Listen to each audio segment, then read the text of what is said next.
with Ryan Ries. This is Live with Ryan Ries. Call now 1-888-564-6173 or post your questions using the hashtag #LiveRyanReese on his Instagram, Twitter, or Facebook. Well, I'm super excited to have this interview tonight. We got Brian Deegan in studio. I think I've been trying to lock down this interview since we've been on the radio. How long has it been, Sean? A few months. No, since we've been on the radio. Oh, yeah, it's been like almost 2 years. So it's been 2 years. There's been a couple different times. It's a busy guy, man. But glad that he's in studio with us today. I could tell you this, though. Now is the perfect time. I was thinking about it today, Deegan, that today's the perfect time for you to come in studio. 2 years ago, where you were to where you're at now, I mean, this is you're a total different person, and in a good way. It's like God's doing rad things with you. Rough, I could clearly say that you're rough around the edges like the rest of us, but you're going for it. And I think a lot of people get discouraged. Men like us that are out in the industry doing our thing and trying to walk with God, walking out our faith. You're exposed to so much crazy stuff. It's so easy to fall back into this crazy lifestyle. But I could truly see you. And you're going for it, and you're just letting your light shine in this world. But I want to talk to you about your story. If you guys don't know who Brian Deegan is, I looked this up on Wikipedia, but it's old, but I'll just give it to you, and then we're going to get the real statistics from Brian. His name's Brian Deegan. He was born May 9th, 1975. He's an American freestyle motocross rider, professional, and founder of the Metal Mulisha. You guys probably seen those clothing in stores all around the world. Deegan was the first ever to do a 360 in the competition. He named the trick Mulisha Twist. It was the most decorated freestyle motocross rider in the X Games history with 10 medals, 3 gold, 7 bronze, and he is the only rider to compete in at least one event every X Games. How many medals do you really have, though? Well, I think it's around 16, I'd say. And now I started doing rally cars and trucks and all that. I'll be honest, they're in a pile. Yeah, I want to know, what do you do with that stuff? You know what? I've kind of bummed. I wish I would have every year put a picture of that year with that medal in a little frame and just put it away so I'd have memories of the past. But just to kind of tell you, the moments were awesome for sure. And I think they built kind of where I'm at now. But it's in the end, there are little pieces of metal that are in a pile right now. I know it's not the best. When you have that, Manny, right? what do you do? You're like, right? What do I do with Just these throw it things? in the pile. Yeah. But I kept them at least. Yeah. I mean, it's all about the moment at the time, Well, we're gonna get to your kids a little later, but they're having the same problem right now too. Yeah. With the medals. Oh yeah, for sure. And stacking trophies. Yep. Well, dude, you didn't always grow up in Southern California. Where'd you come from? I grew up in Bellevue, Nebraska. It's a small town just outside of Omaha. Grew up, went to public school, just kind of a normal life in a small town. It was cold in the winters and typical corn, Nebraska style. Like cornfields. Cornfields, yeah. Corn huskers. Yeah, that's it right there. I went through there one time. I mean, it's like I've straight. never been People in Cali, they don't understand what a small town. Yeah. It's really like. It's next level. Yeah. But then what's crazy is you grew up there, and you were like, I mean, you are this dude that birthed this whole freestyle motocross sport. Mm-hmm. And so what was it like? How'd you even get into riding out there? I mean, it's a good question. I mean, a lot of people, think about what I've done in the last, so many years in sports, and you think, why? Why did I come from a small town in Nebraska to ride dirt bikes and make it to California to where I'm at today? Because really, I haven't seen anyone else in the entire state of Nebraska, kind of take the path I have. Mm-hmm. There's like one other guy that was awesome motocrosser, but in the end, my point is there was growing up doing soccer and ball sports, and then I got it. My neighbor just moved in from Europe, and he had a dirt bike. And I was like, oh, it was so cool. I was like, that guy he's a little older. He was probably, I was probably 8, 9 years old. He was in high school, so I looked up to him. Yeah. He was kind of the long hair, jean jacket, like kind of rocker dude. And, I thought he was cool. Like all the girls liked him, and he's kind of looked up to this dude, and he raced motocross, So I'm gonna be him.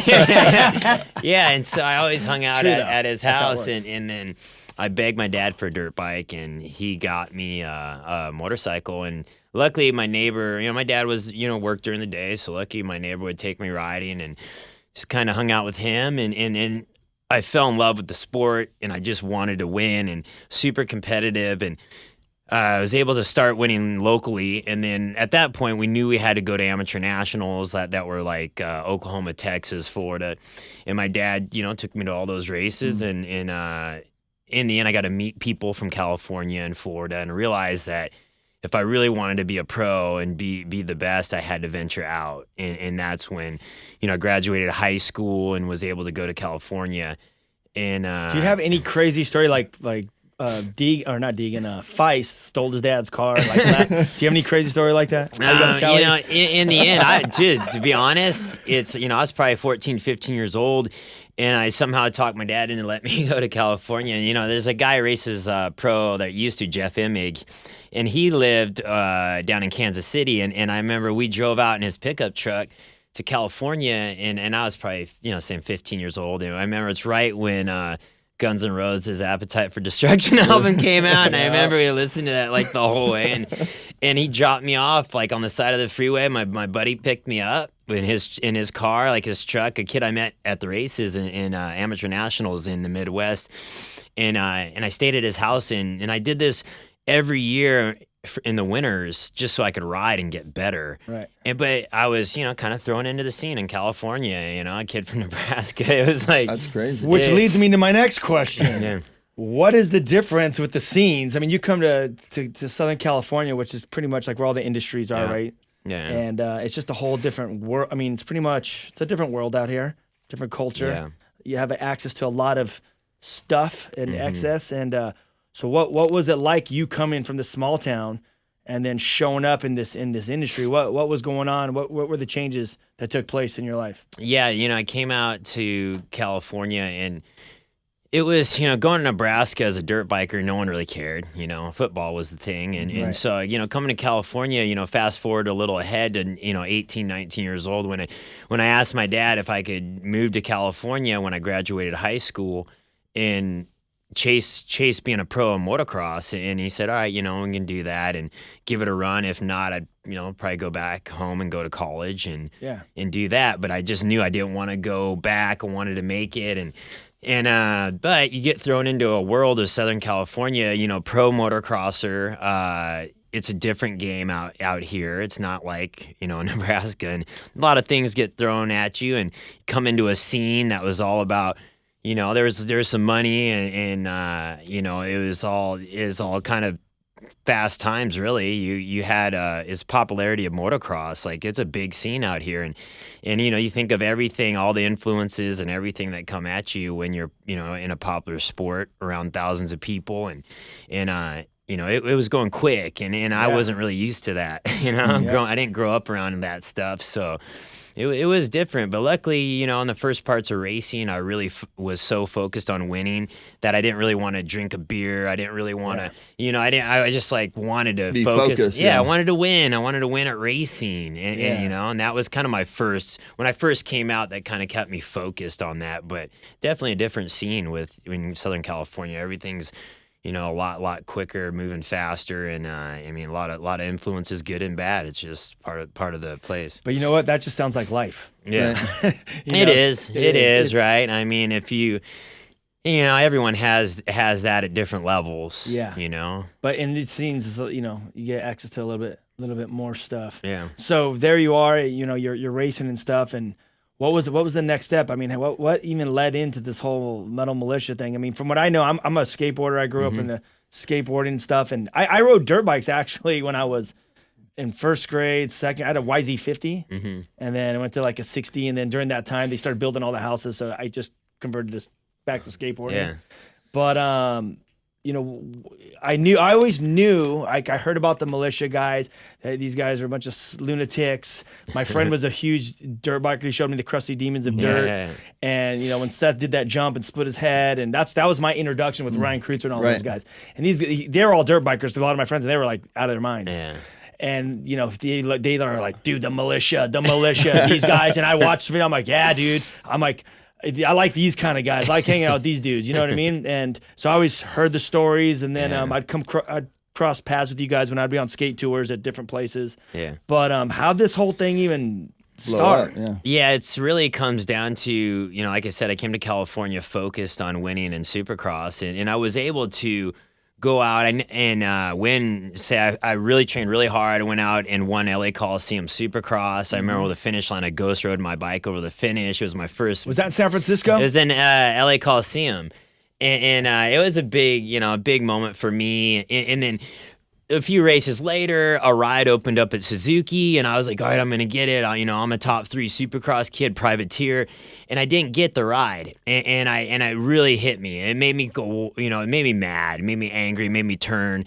And I was like, just instead of like sucking it up and being, working the angles and being nice and maybe getting the ride, I was kind of turned the other way, kind of was like, mad at the industry. Mad at everything, and then that's when I started doing tricks on dirt bikes with my buddies for fun. And Crusty Demons of Dirt came out, the first movies that show what riders really do behind the scenes. Right. Because before all the riders used to do things behind the scenes, but they wouldn't show anyone. Because it's not good for corporate sponsors. It's not good for sponsorships or the sport, right? Right. So Crusty Demons came out with showing what really happened. The parties, all the stuff behind the scenes. And then it escalated, and that kind of came from a snowboard skate era of videos, and Moto took it on.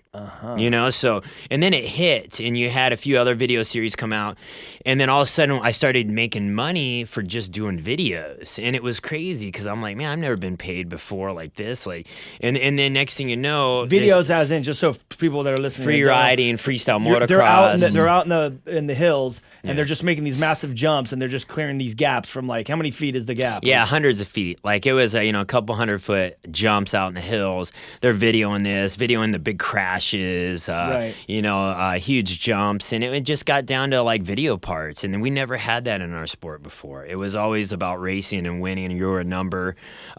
This was more about a character, and who you were became like the value you had, your character, how crazy you were. That's the more money you made. You see, sales. It was it, and that was Southern California. Yeah. So then a sport builds called action sports. From this, it's like, okay, all these guys that are kind of rebelling against normal sports, the action sport starts in X Games, and we come in, and I'm like, all right, now we have our crew of guys. It was like 2 or 3 guys. It was like Twitch, Feist, a few of the guys, like a little handful of dudes. But you guys, I seen some photos. Like you guys literally would be in all black. Yeah. You guys took off your front fenders. You guys would have spikes, right? Yeah, we had spikes, and the bottom line, shirts, shirts, spikes, and I was kind of like Guar style. Yeah, kind of like Guar, which at the time, we listened. It was heavy metal and motocross, and then the TV cameras were there. It was X Games, it's ESPN. It was, you show up. As Travis Pastrana was the good guy at the time, and we were the bad guys, and we played the part, and it was real though behind the scenes. Yeah, it was real though. It was not fake. Like we were really like going to jail and really like getting in trouble, and in the end, it built this whole image of Metal Mulisha, and it took off. And that was the first movement of action sports. Mulisha wasn't.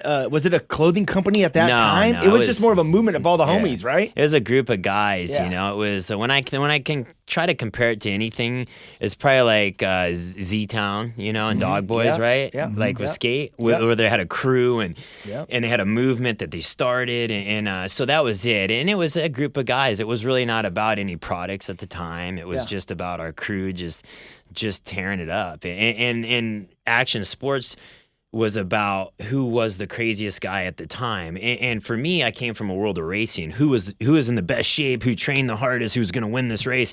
And then all of a sudden it was like, whoa, you could party and make tons of money and you don't really have to train. And like, this is different. And everything's thrown in your face. And that's when it started snowballing super quick. Out of control. Out of control. Like now, when were you on the Vans Warped Tour? Like how that whole thing started? Were you there for the first one?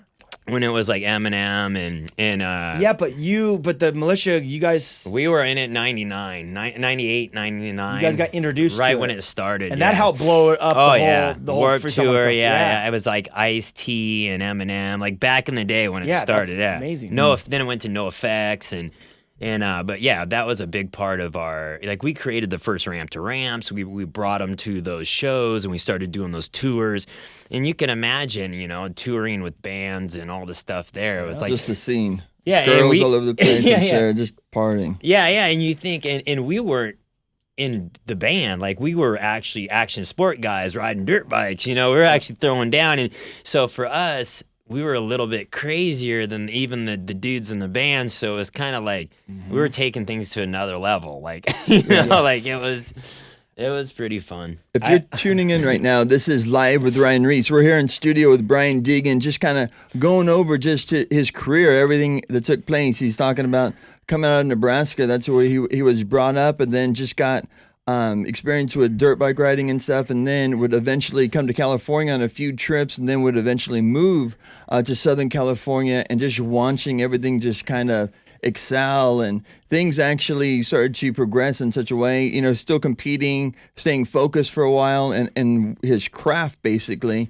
But then with Mulisha and just the attention and just the scene and everything, very things were going off. They were going great. But just like with anything else, things can kind of get out of control after a while. So you're making money, you're hooking up with chicks, you're drinking, you're doing your thing, just like that's what you do when you're not walking with God, and that happens. But then you had some near-death experiences. Yeah, for sure. Tell me about that. I mean, at the end, you come out, like I said, came out to California, things are moving fast. Action sports is growing. Imagine being on the forefront of a movement like that, and everything was new. Whatever we did, that was the standard, And so, it was going crazy, and then I was doing a show, Viva La Bam, right? Mm-hmm. So the first part was I was filming a commercial, and I hit this jump, and there's a big beta cam on a helicopter, and they were trying to get closer and closer to me to get the shot, and eventually they ran this helicopter into me, and the blade hit my helmet. Right, like it hit my shoulder, filleted my shoulder, and then the next blade hit my helmet right an inch above my neck. And I remember in the air, just like I thought I was done. I thought the blade hit my neck, and I just remember going, ugh, like I couldn't breathe, and I hit the ground and crash, and I look, and there's blood all over my arm, and I thought it was done, and I look, I can see like my bone in my shoulder, but I felt my neck, and it was okay, and I was like, oh, I just remember started praying. I was like, oh God, thanks you, it's like for whatever reason, right. And I didn't, I grew up, we went to church on Sundays, Catholic church and this, that, but really I never had a true, real relationship with God. Yeah. So at this point, it was kind of like funny how when you get to that point, when you get scared, you pray, because it's what's natural, Yeah. Like I can say that now, but there's no atheists on their deathbed. Yeah, right. Right. That's you think about that, it's true, and so I remember that scared me really bad, and I remember going to the hospital that time going, man, what would have happened? Like, if that would have hit my neck, where would I be right now? And it crossed my mind, and I think that next week or two, I went to church, went to Harvest, and I remember going forward on an altar call, and I was like, all right, it was coming to me. But then, a few weeks later, I was feeling good, kind of back to my scene and doing my thing, and I was back to that. And so, a few years went by, mm-hmm. And then next thing, I'm at Viva La Bam, East Coast, doing a show where I had to backflip over Bam while he was skating on a ramp, and then Guar was playing, just another band, and then I was supposed to backflip over him on my dirt bike, and it was really, really windy that day, and I just remember telling my buddies were there, like Ronnie Feist, and there was a few other of my buddies, and I was like, I don't think I should do it. I was real nervous, and I just got pressure from the TV crew, which happens all the time, and so in this industry, and I go, and I'm like, all right, I'm just going to do it. So I go and backflip. The wind catches me. I go front in first into the jump. I don't rotate the flip, and the handlebars hit me right in the stomach, blow up my kidney and my spleen. And at that point, I remember laying on the ground, and it felt like someone shot me in the stomach with a shotgun. It was burning really bad. And I just was asking for medics, and there was no medics on scene. I, of course, didn't ask. No medics on the whole set. Okay, this is like crazy. And I'm like, I should have probably asked, right? I before smell this. a lawsuit. Yeah, right. I know. And that was like the last thing on my mind. Yeah, I know, At I this know. point, I'm just like, oh, please That's live. crazy. And once again, I'm praying like, please God. And Feist is there, my buddy Ronnie, and I just remember telling him, like, dude, I think I'm gonna die. And my stomach started growing really big because it was bleeding inside, and my arms, everything was turning yellow, and goodness. the ambulance finally got there. It was like 45 minutes later, took me to the hospital. And I remember on the way to the hospital, I kept falling asleep or trying not to fall asleep. And I remember chewing on my tongue and my lip, just trying to stay awake. I was like, do not fall asleep. And I got to the hospital, no blood pressure. The doctor's like, all right, emergency surgery. We're going in. And I remember the doctor leaning over me going, okay, I'm going to do everything we can. I don't know what's wrong with you. I'm going to go in and see what's wrong. And I just remember him leaning over me with like the mask and he's like, is there anything you want to tell your family and this, that? And I was like, what? Whoa. And I just remember I was like, just tell them I love them. And at this point, I'm married to my wife, Marisa, and I had my daughter, Haley, who at the time was probably 4 years old. And I remember just thinking of all this, like picturing my funeral, picturing all the people like talking about it and being told and I'm like, no way. And I just remember before I went under, I was like, please God, I know that I've been bad and all, I've done way too many bad things to even really mention. I go, at the end of the day, I'm like, please forgive me. I go, I will change my ways. Like, please just let me live. And it's hard to explain if you've never been in that situation because it's different. When you have your life flash before your eyes, things change. It gets real. Like, it gets real. Like, you're like, oh man, what's going to happen if I don't wake up? Where am I going to be? It all's going through your head. And I just remember praying and luckily I had that few minutes there to pray, imagine if some people didn't have that, some people don't get those few minutes, I want to jump Yeah. in here really quick, Yeah. just for the listeners, you don't want to wait until you're in a place where you're dying to pray. Cause you just like Deegan said, he had that time, but there's people that you could just be driving down the highway and get hit by a car and just get smoked. And it's just a done deal. Or you're skating or you're surfing or riding and you hit your head.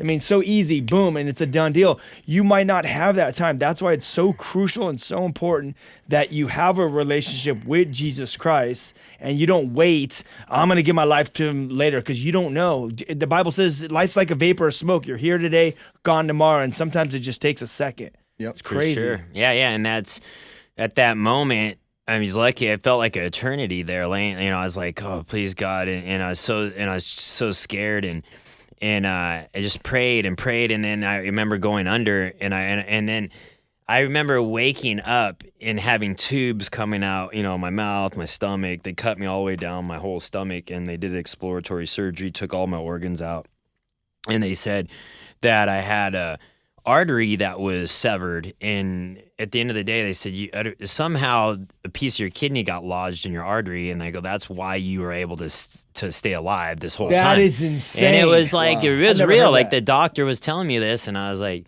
man, think Nuts. about it. And I just That's remember crazy. going, thank you, God, like I'm alive, and I was so happy to be alive. And by that point, this is East Coast. By that point, my wife was in the room with me. My dad was in the room, and they had to fly from California. That's my surgery was 12 hours long, and then I was in the hospital, ended up going home, but from that point on, I made that commitment, and not to say it was easy. I went back into my sport, back into all the buddies that weren't Christians and into the whole scene, and it was hard. At the end of the day, it was so many ups and downs, and is this right? Is this wrong?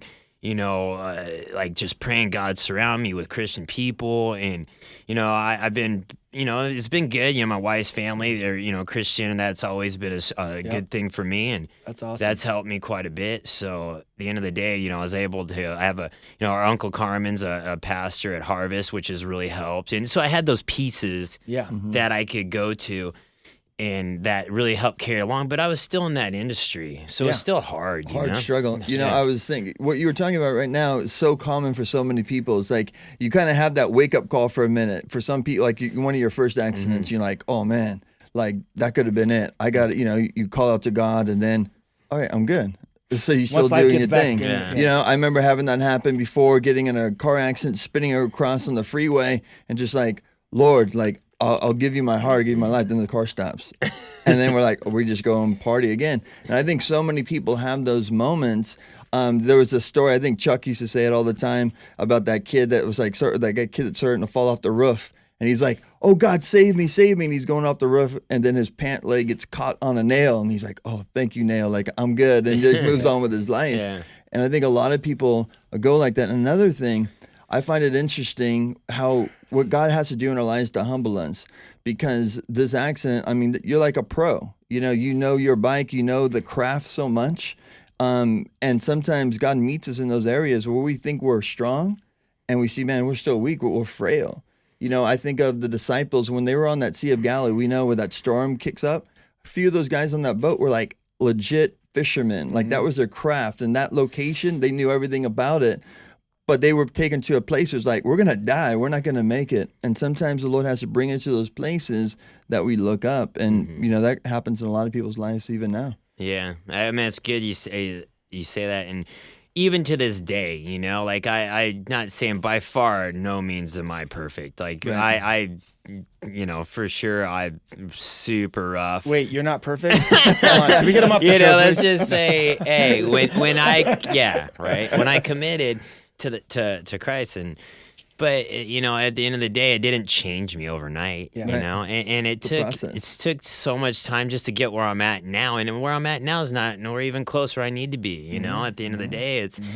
You know, I still struggle with all kinds of stuff, you know, at the end of the day. And so, you know, it was not, a year or two ago, I had, from that surgery I had, it caused adhesions in my intestines, and I didn't know. You know, it was like this was like beginning of the season 2 years ago. And this point, and I started racing off-road, so, you know, I did freestyle motocross, and great, you know, fun career, a lot of ups and downs, too many injuries. So finally got to the point where I had to get into something safer. So I got into a race car, focused on that, and was able to win championships in off-road.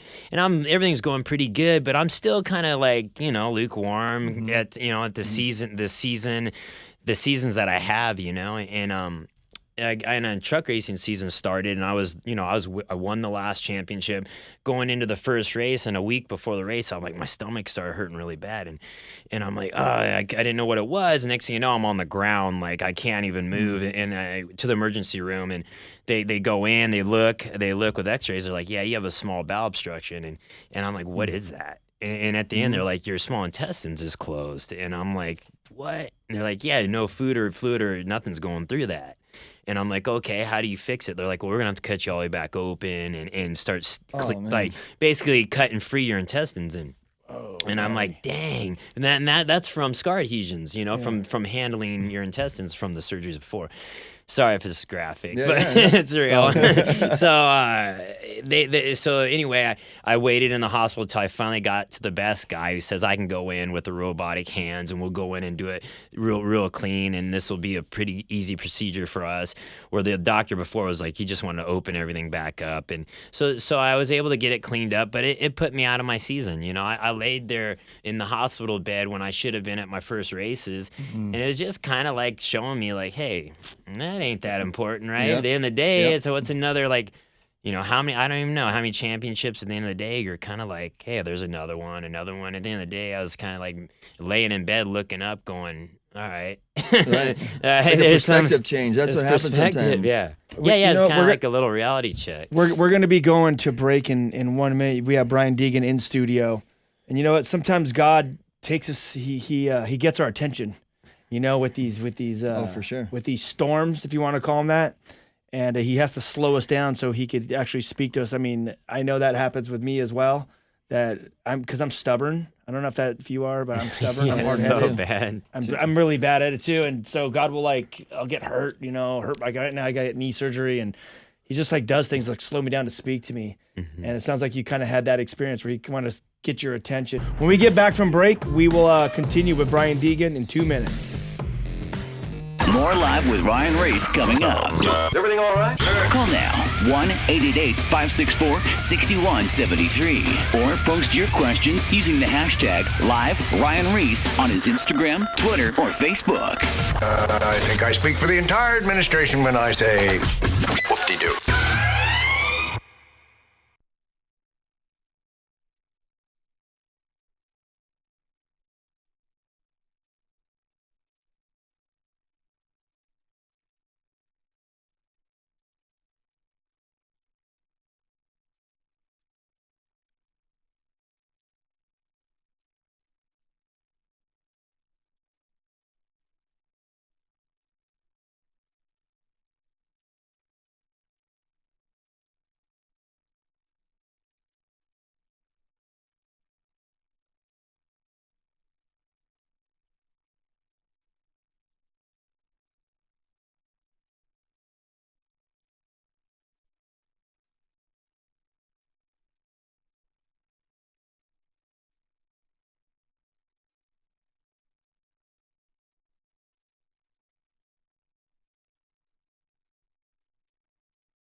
Now, back to Live with Ryan Ries. Don't say we didn't warn you. Loud noises! We are back. We got Brian Deegan in studio, and I want to plug a couple things for you guys that have been listening. You know, this is my name is Ryan Ries. I run the Whosoever's movement. We basically tour high schools for a living. We go to public high schools. We do a full concert for the kids in the quad right after school, and then we give a message about just an encouraging message to live out the reason why they were created. And, you know, we know a lot of kids are struggling with being, you know, bullied, suicide, addiction. They come from broken homes. Depression. There's so many different things that are happening with these kids. And we just want to go in there and encourage them, let them know that Jesus loves them and he has a plan for their life. And it's going amazing. We're touring. God's opening doors. I mean, we got kids that were suicidal that are not suicidal. Kids that were addicted to drugs that are not addicted to drugs. Kids that were atheists that are now Christians. So God is working, and if you're interested in supporting the movement, you can go to thewhosoevers.com and you can donate. You know, whatever you want to donate would be sick. It just allows us 100% to go to high schools, and we even got this monthly giving program. It's like $10 a month or deduct. It's like $2 Starbucks a month if you go to Starbucks, and you could be a part of this movement. And also, I just released it's a 6-disc CD collection. It's called Get Fired Up. Basically, I've been teaching for about 3 years now, and I grabbed these 5 discs. Plus, I have my I Am Second film on there as well. But I selected 5 discs that will fire you up in your walk. You know, maybe you're a brand new Christian. Maybe you just gave your life to the Lord. Maybe you're, you know, maybe you've been a Christian for like a million years, but you just don't got that fire in you. This collection will guarantee strike some nerves, and it will get you fired up. You can get that also at ryan-reese.com. So yeah, Sounds good. Sick. All right, Deegan. So last time, right before the break, you were in bed at the hospital with issues in your stomach. Tell us about that. Yeah, it was, before the season started, I ended up having to get back to the hospital to have surgery, and it was another moment where it really wakes you up, and then you kind of notice you're like, who really is coming to see me? Like, who really even cares at this point, you know? And it comes down to you got really it's your family, your loved ones, the guys from the church. Yeah. And that's one of my points too, I think. There was a point in my life where I was, angry, and I was kind of against everything and everyone, and at that point, I didn't really know how or where to turn to, and that's the one thing I've noticed over time with the church and Christianity is there's always people there with the same problems, the same struggles, and that's the guys do want to help you, at the end of the day, and you're like, I don't know, I'm too cool for that, or I just feel uncomfortable, I don't really want to go in there. For me, I kind of got to the point where I'm like, I have to grow. And my brother-in-law brought me to Sandals Church. That was where I went to in Riverside, and I really clicked there. And I went to a men's study in there, and they invited me to a men's study. And my brother-in-law, and I was like, Tell us about this experience. and I was kind of like, I don't know, dude. I don't know if I'm gonna go to a men's study Because it's in your neighborhood area, right? Yeah. It's close. It's fairly People know close. you. Yeah. People, yeah. It's right in the world that we ride dirt bikes Right. in, and So and I it was could be like, intimidating. a little bit, and I was like, all right, well, let's, so I go and I show up, and it's all older men really just hanging out, like probably 8 guys. It's pretty intimate deal, and Yeah. and I sit down and I'm like a little uncomfortable, but I was like, man, everyone was pretty cool, and no one really knew who I was, which was kind of cool at one, a little bit. But I'm used to people kind of knowing who I am in our little industry world here of Southern California, which sometimes brings comfort, right? Because people are like, oh, you kind of treat you a little different or whatever reason. And I'm kind of glad that didn't happen. And we sat down and we we read through the Bible, we prayed together, and then we talked about really our issues, and we all kind of had the same issues. It didn't matter if this dude was 20 years old to 60 years old. He had his moments with his wife, he had his, moments with his kids that were a struggle, and it's like, all right, cool, yeah, so do I. At the end of the day, you can kind of shoot it back and forth and talk to each other about it, and it really helped me grow. And at the end of the day, I really left there going, man, it really helped me grow as a Christian. And like it says, iron sharpens iron, and which means really you just surround yourself with other Christians and you grow. And so for me at the men's group, but the problem is at one point the men's group just ended after 3 months because that was its cycle or whatever. And I kind of was, all right, now what? And I kind of wandered again, and it happens, Right. When you gave your life to the Lord for the first time, you weren't plugged in. You kind of fell out, and then what happens? Just like you, me, anyone that gets unplugged from the iron sharpening iron, you basically just go back to your old ways. Very easy. So if you are trying to walk with the Lord, people that are listening, you got to get plugged into a church. There's addiction groups if you're dealing with addiction. I mean, hey, if your marriage is in shambles, they have groups for that. Yeah. And then if you just want to go to a men's group and talk about men's stuff, they got groups for that. Then they got the church services that are on Sunday and Wednesday you can bring your whole family to. But it's so important that you're plugged in, because when you're plugged in, like Deegan said, is you're reading the Bible, you're praying, you're learning the stories, and the Word of God is sharper than a two-edged sword. It literally exposes our innermost parts, and it starts transforming us.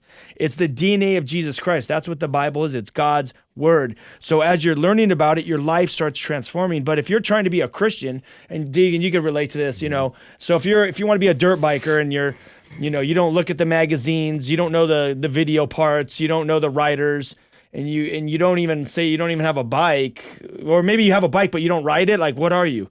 You're a poser. You're like, you're posing. You put it on Instagram and get away with it if you want, unless people know you. But in the same way, that goes for Christianity. If we call ourselves a Christian, but we're not reading the Bible, we don't know what it says, we're not plugged into church, we don't have these fellowship, the teaching, the prayer, we have all these things that what Christianity is, and we just have a Bible that sits on our table. Well, we're posers because we don't even know what we're talking about. Yeah, I'm a Christian, man. I said the prayer. Yeah, and you're going to want to spend eternity with Jesus, and you That- don't read this word. Exactly. And I'm not saying I'm perfect about that at all, but at the end of the day, think about it. You better know what you're And it is not to get off on a whole another tangent, but in the end of the day, you look at you ever take the time to just look around and go, man, what created all this? Exactly. And the way I can put it, and I've looked into it because I'm like, was it God? Was it this Big Bang Theory? What was it? So I looked into it, and I studied some different stuff, and in the end, I just came down to the theory of something can't come from nothing. And so think about it. How did this whole universe come from nothing? Right. It couldn't. Someone had to create it at the end of the day, and we can't wrap our minds around it, and we're not probably supposed to, really, at the end of the day, right? At the end of the day, it's God's creation. And I feel like if you really look around, besides what we have forced into people's mind through, TV and all this stuff that now, look at God's creations if you really want to see it, and tell me that it just came by chance. There's no way. Like, at the end of the day. There's a scripture that Solomon, wisest guy on earth ever, other than Jesus that walked the earth, it said that God has written eternity in the hearts of men. That always stuck to me. It's like ever since we were young kids, you have those moments where you're like, there has to be something more to life than just this, the day in and day out stuff. But we get caught up in the world. The world goes fast. We come into our scenes and everything, and what Satan does a lot of times is he blinds our eyes of that reality, but we do have glimpses of like looking up. We have those moments in our life where we get humbled, your accidents. And what you were just saying a little bit ago is dealing with this another surgery again is like perspective. You say, no, why do these people come out to see me, or do these people really care? And then you start looking at what really matters. Well, my relationship with God matters. My family matters. These people that are down for me in my life matters, because a lot of times, and this is important too with people today, we were talking about this in the beginning of social media, people feel like they need to put on this front and facade of who they are, and they're putting on a thing that people are just doing their own life anyway. They're not so wrapped up in you. You might entertain them for like 10, 20 seconds, but is there anything that's lasting of that in your life? You have to do inventory in your own life. What does matter in my life? And that's a very important part, because it's so easy to get caught up in the reality. Dude, it is spending time with the Lord. It's like Galatians, we were talking about this the other day. I taught it where it's like, what a man sows, you're going to reap. What you feed the most is going to be strong in you. And it is a struggle for all of us. I'm a pastor now, but I come from a background of drugs and alcohol. I remember those moments of going to a church for the first time. I felt awkward. Talking with people, I'm like, my crew was like a fast-paced crew, and coming off meth and everything, I didn't feel like anybody could connect with me or relate. But I had the same kind of stuff that you were saying. Like when you're starting to be shoulder to shoulder with people, you're like, man, these guys have been through some stuff. Gnarly stuff, drug addiction, marriage issues, because Satan wants us to think in our mind that you have to get yourself perfect, then you start going to church. No. Jesus says, I came to call the unrighteous to repentance, right? Like those that are sick, and that's us. And God is with us in this process. He's long-suffering, and he's patient with us. And it's an amazing thing that we're even alive. Like God's, spared your life in a lot of ways too. I'm going to pick up what you said. You said that people think they have to get perfect before they come to church. Like, I got to quit smoking weed first. Right. Or I got to stop doing this. You will never be able to stop doing any of that stuff, because habits are hard to break. You come with those issues. I mean, I've had people come into church and be like, hey, man, I'm high and drunk right now. And I'm like, sick, you're at church. Like, perfect, keep coming to church. He's like, really? It's cool. I'm like, dude, I can care less.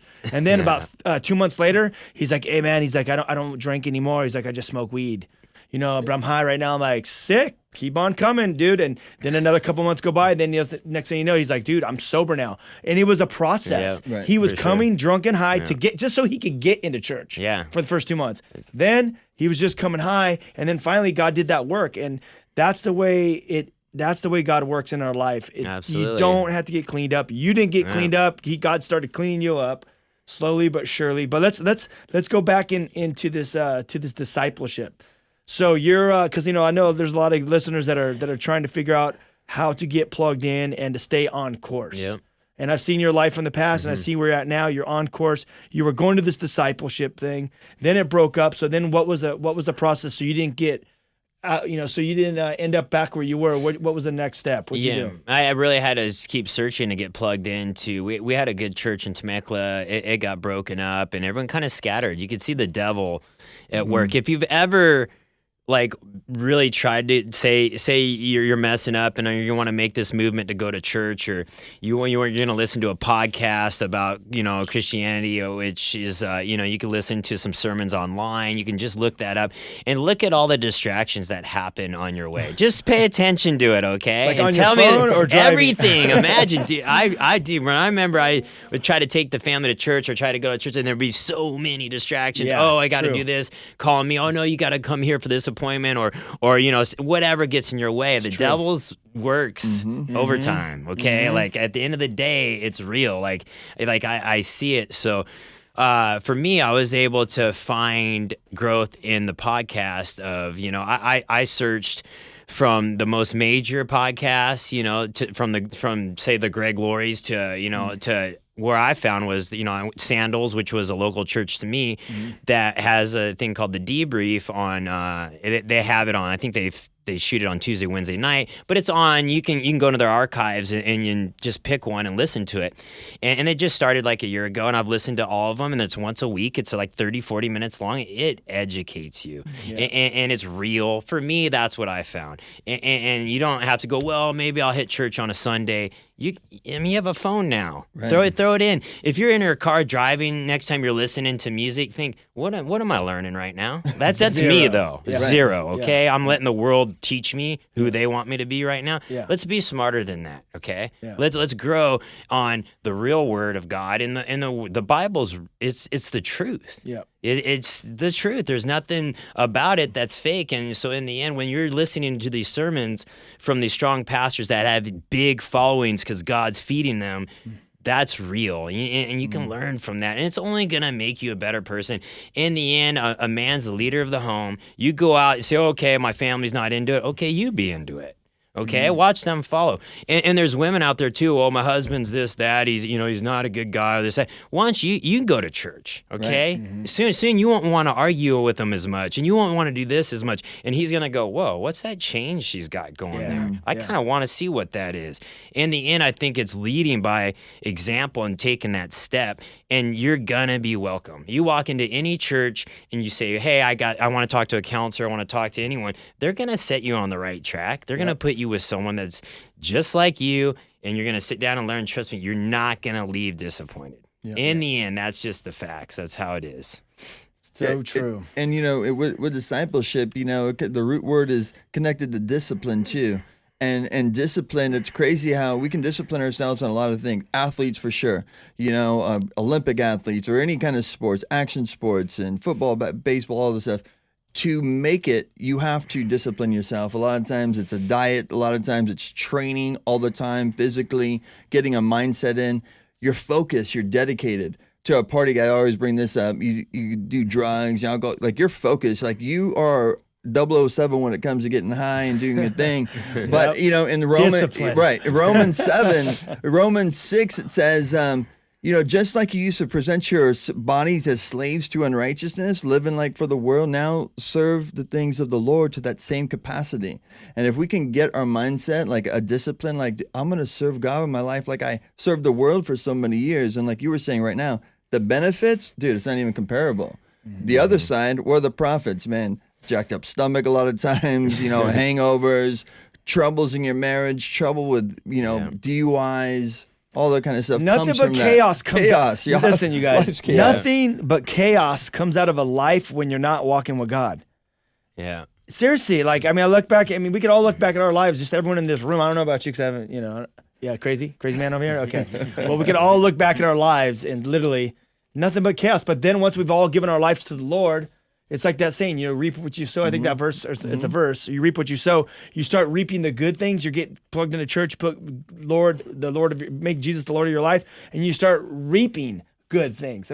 I look at, we have a couple minutes left. I think we have like 10 minutes left, but I've seen the transformation in your life, Deegan, and now you have these kids and you're pouring into your kids. They're racing. Tell us a little bit about you're a father, you're a husband, you're a believer, you're a motivator. Tell us about what's going on. Yeah, for sure. It's, I've been married now for 13, 14 years. That's amazing. And I'd be honest, when we first got married, I was like, I don't know how long this is going to last, right in the whole, scene of scene of action sports and everything we did. I mean, it's tough at the end of the day, you know. It's so, you know, I was always able to turn to God and Christianity, which is always was the foundation. And then I was able, you know, luckily, you know, I was blessed with having a daughter, and my daughter had such an easygoing personality. Luckily, my first kid was easygoing because you know, we didn't need to add anything to the drama. And then I had my son, you know, 4 years later, and he grew up. And, you know, he just loved dirt bikes, and that started snowballing. And then I had my other son another 4 years later, and he's into dirt bikes, and he's kind of more just having fun. But, you know, my middle one who races motocross, you know, national champion, best in, you know, in the nation in motocross, and you know, which was the coolest thing when we go to prayer service at the races. You know, he got up and led the prayer at one time, and I was like, that by far was the coolest thing I've seen him do. He's won a lot of stuff, and at the end of the day, you want to be a proud dad, but at the end of the day, I was like, all right. So you feel like, all right, at least he's getting a piece. He's getting a piece of like having a foundation and possibly leading something that's, you know, gonna be a good life. And you just, without any of that, it's just it's gonna be tough for him, you know. And then my daughter, you know, is moving into NASCAR now. Which is great, you know. She's on her way. She's an awesome driver, and 15 years old, and so, you know, that those ages are coming. You know, all the other stuff that comes with that, right? Yeah. And you know, one thing I like about NASCAR, it's East Coast, so we go be racing there a lot in Charlotte, and it's still back there. It's still kind of like old school, you know, kind of like Bible Belt-ish, and so it makes it a little easier, but it's not easy. You know what I'm saying? You're still in the race community. So, but overall, all the kids are doing good. Like I've been, you know, I always just pray in the end that they're healthy, right? Because, you know, I've been to the hospitals with, you know, with the children that are suffering, you know, with diseases and have done stuff with kids like that. And you go, man, you just like, you pray and you're like, it just it just tears your heart out. And so in the end, I'm just like, you know, super thankful they're all healthy and doing good, you know. Yeah, like the Make-A-Wish kids, huh? We do stuff with Make-A-Wish, and you know, the kids come out and it's just, and you see that those struggles, and you're like, man, you think you have like a bad day. You're like, man, what is my bad day, really? Like, you know, for me, I've had days. I used to get angry a lot, you know, like during the day, little things that just make me mad all day, you know, and then I kind of got to the point where even, let's say, like if it's an argument with your wife or whatever, you kind of like, you get mad. And you're like, anymore, I just laugh. I'm like, dude, I ain't even getting mad. Like, I ain't letting someone, like, you know, I ain't like, you get on the phone, it's a sponsor, it's a, you know, whoever is like, it goes wrong or whatever the deal is. And you're like, I ain't letting them steal my happiness today. Like, I try to click and change like that. It's not easy, but you know, I'd say, like, God, just take it away, you know? You could carry that stuff, though. Yeah. Because people start getting bitter and angry, and then they just got that chip on their shoulder. Chip on the shoulder, and it gets you, I've been there. I've been the guy with the chip on my shoulder. It gets you nowhere, you know? Short fuse and just a mess. You know, you must trip out. I mean, just kind of going through your whole story, how all this has taken place, you know, coming from Nebraska and where everything with Mulisha went in your own personal life and, you know, success on all these different levels.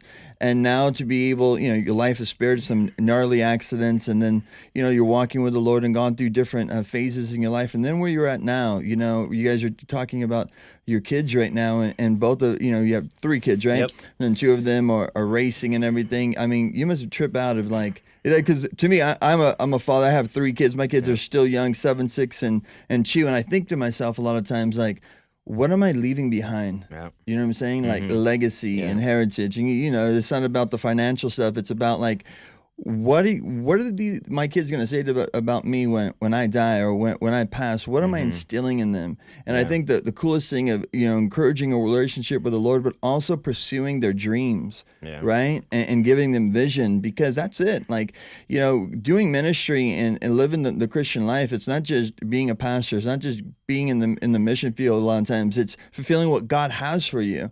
Dude, being an athlete, walking with God, you can impact so many people's lives, you know? For sure. And for your children to have this opportunity, and where you're at right now, I'm sure, you trip out, you get perspective, like, wow, like, through all this, as crazy a lifestyle you live for so many years, and you know, and God's mercy upon our lives, to see where your children are now, where you are, where your marriage is going, must be a cool thing. Yeah, I could have, like, if you would have asked me 20 years ago, Right. I honestly didn't think I was going to live past 40. That was kind of That's like how I my always felt, status too. when I was younger. I'm like, man, I'm going for it. I don't even care.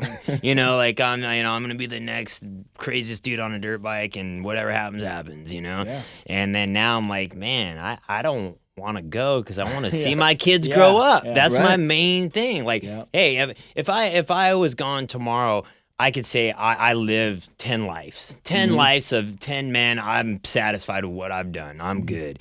But at the end of the day, I can't, like, I'm like, man, I want to see my kids grow up. Sure.